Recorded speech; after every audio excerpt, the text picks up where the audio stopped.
Hello and welcome to Word Up, a series of podcasts hosted by Oxford University Press with Helen Prince and guests. In this podcast, we're talking about the phrase fear or favour, because that's actually a key phrase for inspectors. I know when I did my training, that was a real phrase I remembered and took with me. Without fear or favour, we inspect. So I thought we'd have a quick look at the etymology of both of those words. So the word fear in Middle English meant calamity, sudden danger, peril or sudden attack. In Old Saxon, it meant ambush. In Old Norse, it meant harm or distress or deception. And by the late 12th century, the sense became being the state of being afraid or uneasy because of possible danger, a feeling of dread. And then the word favour came around in the 1300s. That's the origin of that word. And it meant originally attractiveness or beauty or charm, coming from the Old French, a favour or approval, to praise or applaud. And then actually it's the Latin from the late 14th century where it became used to mean bias or partiality or inclination. So I am absolutely delighted this morning to welcome to our Word Up podcast, Phil Minns.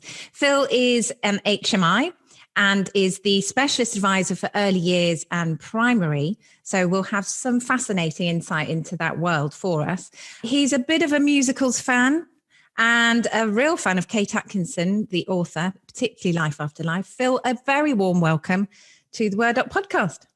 Hi, thanks very much, Helen. It's nice to see you, or hear you even. It's nice to hear you as well. I have a lovely story about Phil, which is that back quite a while ago now, Phil, not, quite a long time, revealing yes. a little bit of our age here, but we carried out an inspection together of a very small primary school. And it was one of those situations where if you've been on inspection, you know that you often get put in a little broom cupboard and you have to squidge up together and, balance your computer on your knees to do all your evidence forms.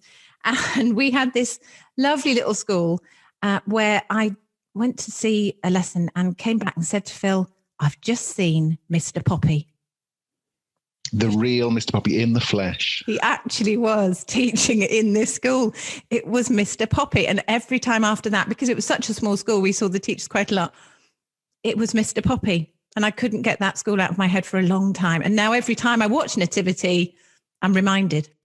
So, Phil, I think we're fascinated to know about the journey that takes us where we are now. And, in our profession, it's fascinating hearing about how people started, what their inspiration and passions were. So can you tell us a little bit about your journey in education and why teaching in the first place and how did you find yourself where you are now? Well, the teaching was a bit of sort of happenstance, really, because I went to college to do English and history and happened to go to a college where they were also doing a 4-year B.Ed in early years, and spent the first year doing my English and history looking rather longingly at the other course, and so transferred and went and so studied 3 to 8 and doing drama as my main subject, which was really, really good fun. I absolutely loved it. Really loved it. That's fascinating. And then, so you started off in a little primary. Did you go to big primary? I met my wife at college, and so we were then looking to start work at the same place, the same geographical location. And at the time, some places ran pools where they took on groups of teachers. So we both applied to the Birmingham pool and both got jobs in Birmingham. My wife in itself, Handsworth, just after the riots, actually. And I was starting over in Springfield, which was a really exciting school. So going into a school, I did 3 to 8, so I had to take a nursery and then got into my first reception class, and not one child in that class was speaking English as their first language, and many of them really didn't speak very much English at home. So it was a really interesting, exciting thing. I have never been so valued as a teacher in my life as being in that first couple of years when I was a dreadful teacher. I didn't really know what I was doing at all. But those parents thought I was doing a wonderful job. They were so kind and so nice, What a lovely thing to say. Do you think your training got you ready for that role? Oh, completely. We had really good early education training, really good nursery training.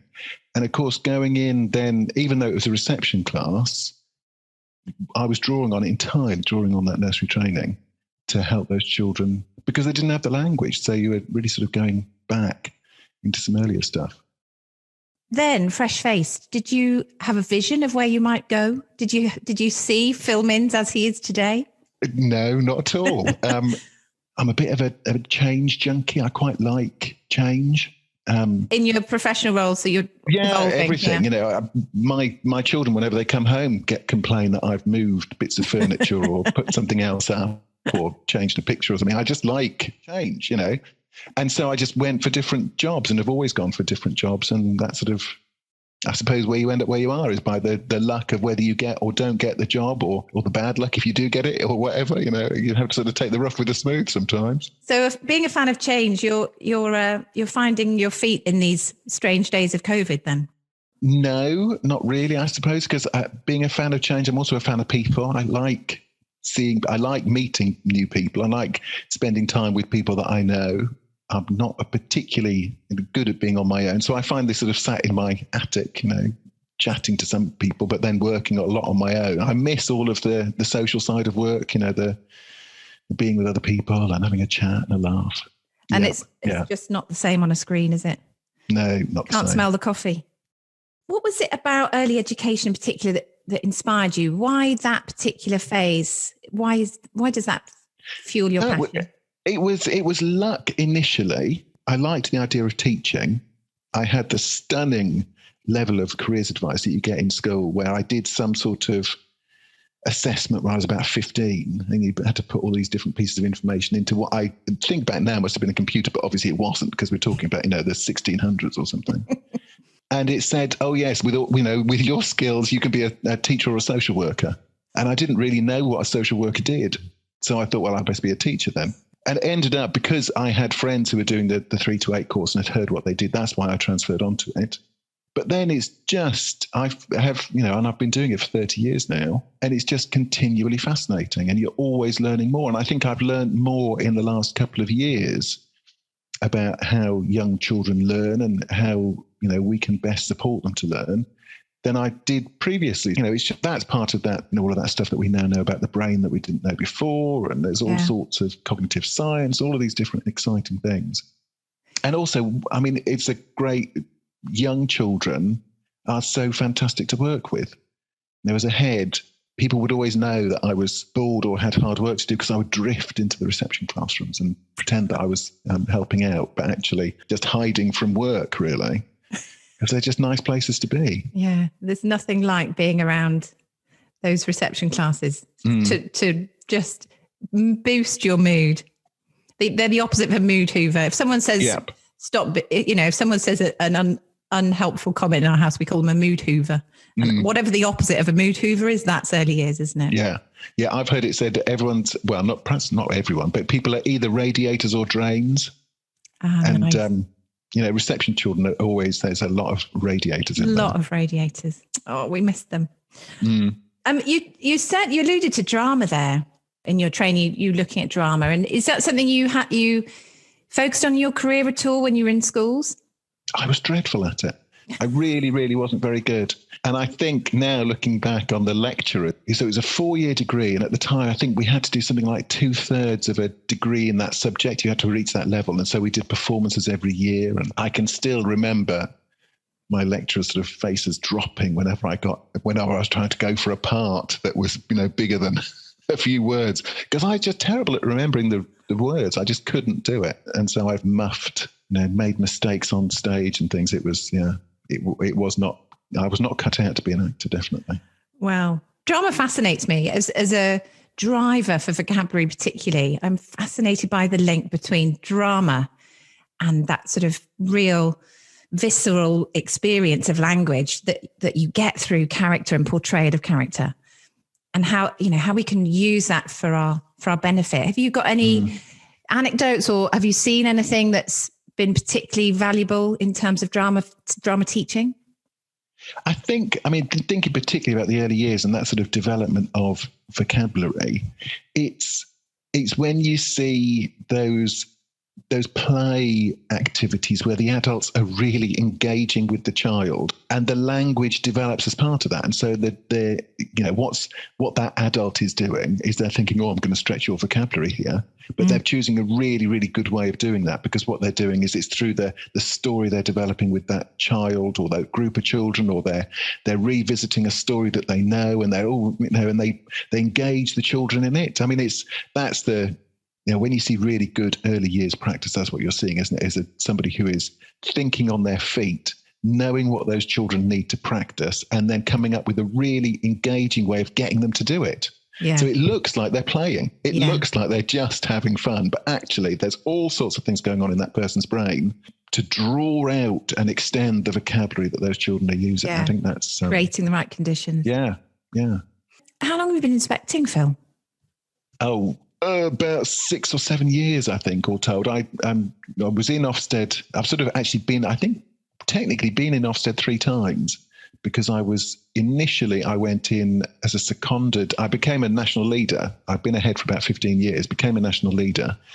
And the first thing that I saw that came up was to be seconded into Ofsted for a year. So I went and did that, which was the most powerful piece of professional development I ever had. Yeah. Spending that time. And, I would certainly say the same. And anybody considering it as a career. Yeah. It's fabulous, isn't it? To really help you see the dial of education and what it looks like to be on the other side of the dial. Yep.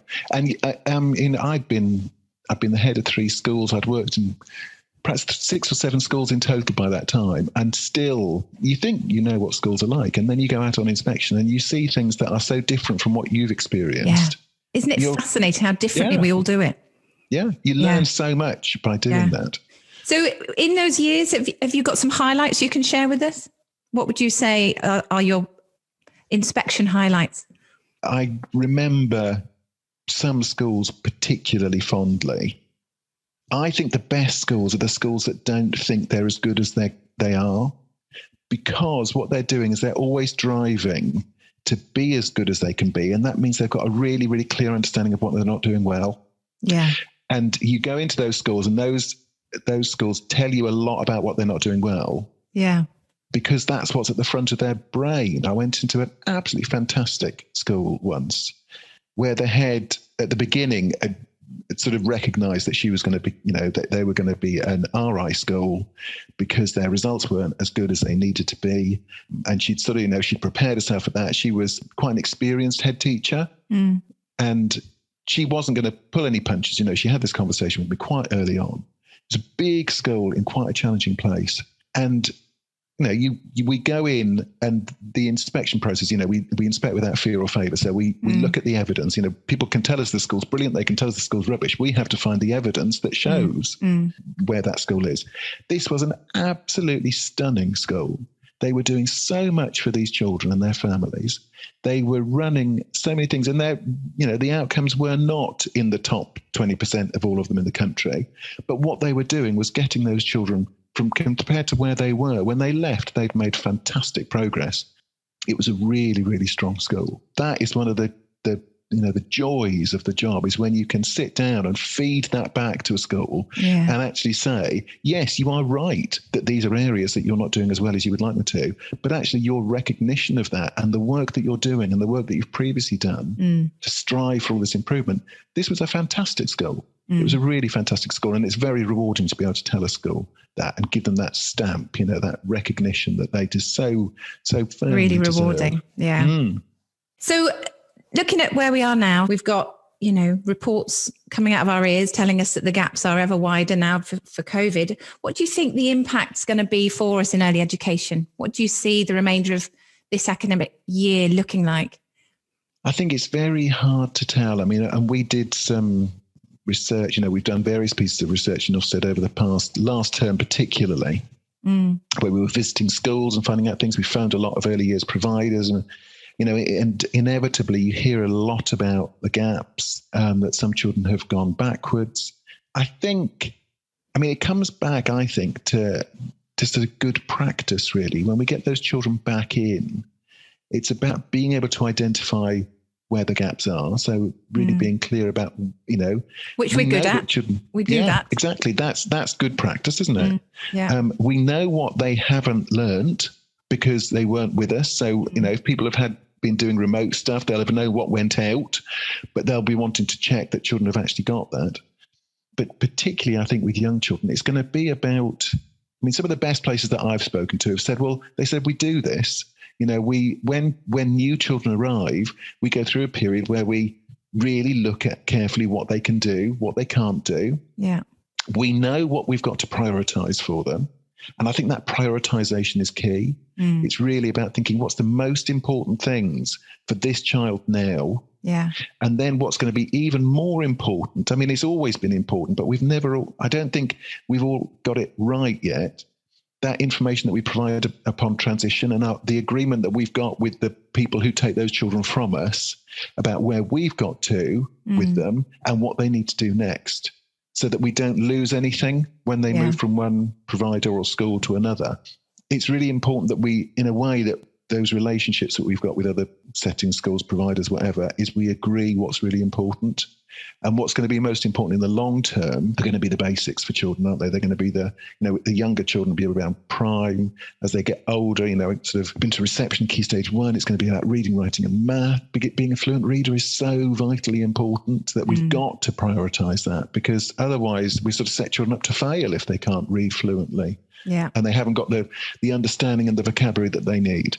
Yeah. So I think it's about really knowing what the priorities are and having all that stuff, like you said, what people do well, which is to sort of identify the gaps and then prioritize the gaps that are most important. Yeah. That priority is really, really key, isn't it? I was talking to Moira Marder last week, who's the CEO of the TEDRAG Trust, and she has the phrase relentless optimism. Do you think that phrase relentless optimism is a guiding light for us as we return to schools? I think, I think it should be not just about schools, but about education and children and life. I think it is. We have got to be relentlessly optimistic. Which isn't easy, is it, when we listen to the media night after night? And I don't know why, but bad news sells. And, the good news we push to the back for some reason. Yeah. I always think it's a bit like litter in the playground. As a head, I used to have long conversations with caretakers sometimes who wanted me to somehow ban food from the school or ban children from the school or do something. There's too many kids. Stop. Yes, the litter in the playground. And my view, I developed this approach over years was to say, 2 crisp packets in the playground does not mean that our entire younger generation are going to pot and throwing their rubbish all over the place. I said it's just as likely to be blown in from somewhere else as unless it was cheese and onion, because that's not a great flavour. Well, it depends. Some people may say that's the best flavour, actually. They'd be wrong. Now we're getting onto controversial ground. That's dangerous. I love a crisp battle. Oh, well, it was about trying to get them to realise that it wasn't an indicator of things going to pot. It was just litter happens. Sometimes it falls out of somebody's pocket. Sometimes it blows in. It's not. And it's a bit like that same thing with relentless optimism, all the bad news that you hear. Yeah, some bad things do happen, but actually we know that for the vast majority of the children that we come across are going to be just great. Some of them have had real problems and challenges, but actually the majority will be able to help. Yeah. I'm a big advocate of story in whatever form, which is why I'm particularly a fan of drama and music and using all of the, the forms of story in the classroom. Do you think that we can address the word gap through story in these next few months in particular? I think stories are the key to everything. I think we all benefit enormously from learning through stories. There's that great thing, isn't there, about as a teenager, it's a protective factor for your mental health and well-being if you read. Because by reading, particularly as a teenager, you understand what other people think and you see into other people's brains and you realize that actually other people have a lot of the same concerns and issues that you have. It doesn't diminish yours, but it reduces the likelihood that you're going to feel different, abnormal from everyone else. You recognize that that's a shared thing. I think that when we talk about vocabulary, particularly the stuff that we know about the sort of word gap for children at a young age. The fact that some children will have experienced so many more words by the time they're 5 than other children will have, all going back to that Hart and Risley research years and years and years ago, and other stuff that's sort of proven it since, that word gap is such a significant thing. We learn new words up until the age of 7 or 8, and we by hearing them. And so having stories read to us, being told stories, we not only learn all those stories, but we also learn that interesting vocabulary that we wouldn't otherwise come across.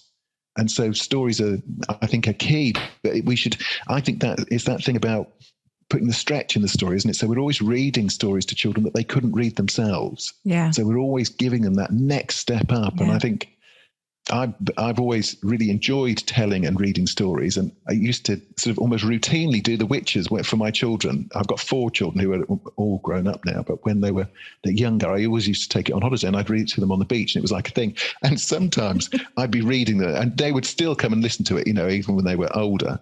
Sometimes you'd look up having just finished the chapter and there would be other people who just sort of earwigging on the story. Because everyone loves a good story, don't they? And, there are some fantastic stories around. I bet you do a good voice. Do you do a good witch's voice? Oh, I could do a fantastic witch's voice. My struggle was always remembering which voices I'd used yesterday.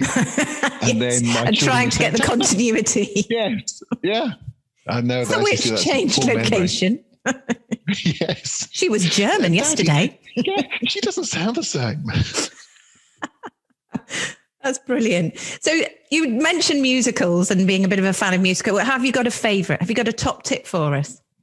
Classic, I think, is Les Mis, is obviously. I don't think you can see it too many times. I loved Wicked. Priscilla, Queen of the Desert was a fantastic one. Yes. Real high, did you see it with Jason Donovan in? I did, actually, yes. Oh, brilliant.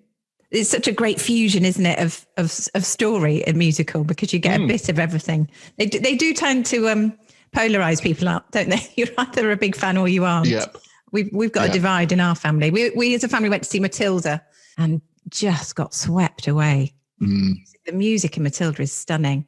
And I think there's something about When I Grow Up, that song, and they're on the swings, and it's such a tearjerker, that feeling of childhood and the value and importance of being a child.